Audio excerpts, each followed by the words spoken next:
Honey, come in here, please. Come, we've got to talk. You said this over and over again, that you would change and everything. He had asked me to lay down with him in the bed. I cannot take it anymore. I'm not going to stay in this house. Okay? And he reached over and grabbed the gun and put it on his stomach. And he kicked the safety off, and when I realized what he was doing, I tried to grab the gun. I remember the blast, and I remember feeling like air rushed towards me.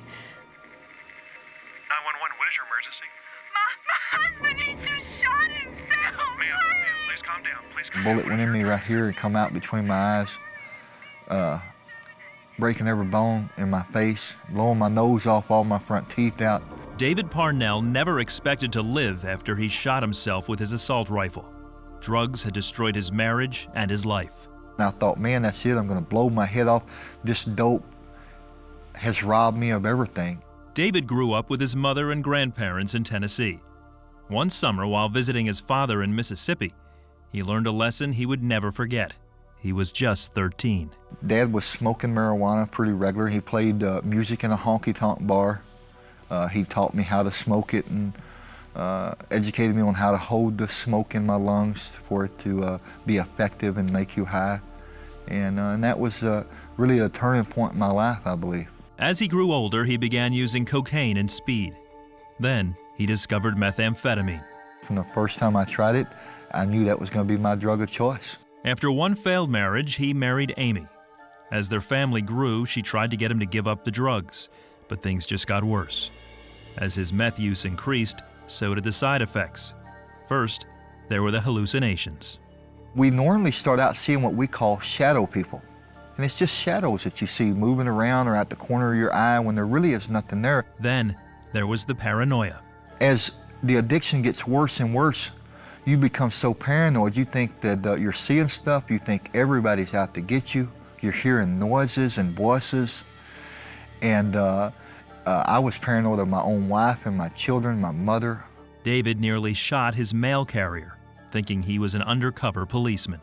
Other times I would hear footsteps walking upstairs and was convinced that it was the other drug dealers, and I'd go through my house blowing holes in my ceiling, screaming and hollering, cussing I was going to kill them.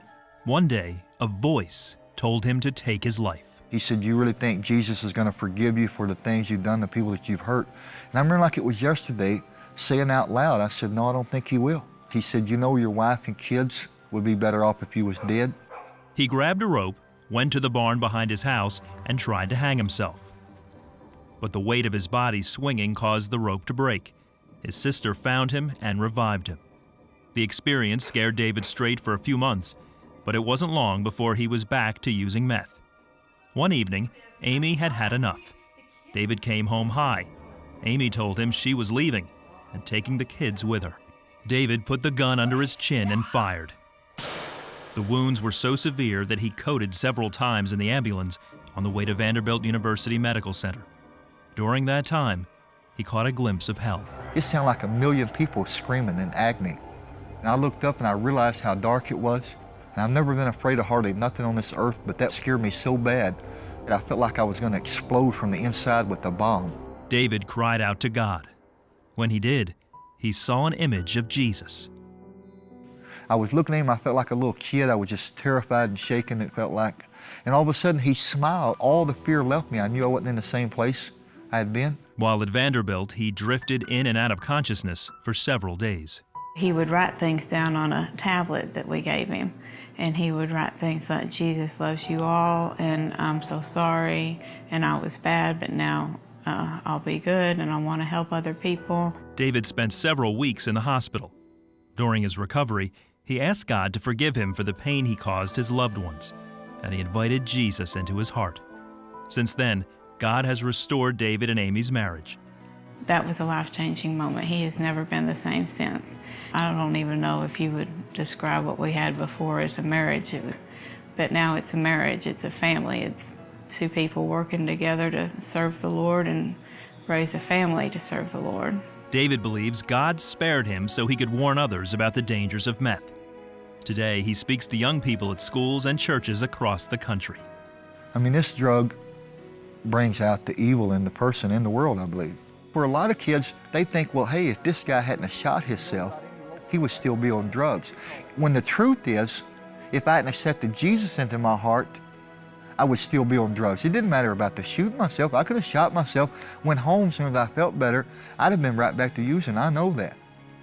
The only thing I did different this time, out of all the other times I've tried to quit, was I accepted Jesus in my heart and I asked him to help me. I didn't think there was no forgiveness for me. And I realized today, there's always forgiveness.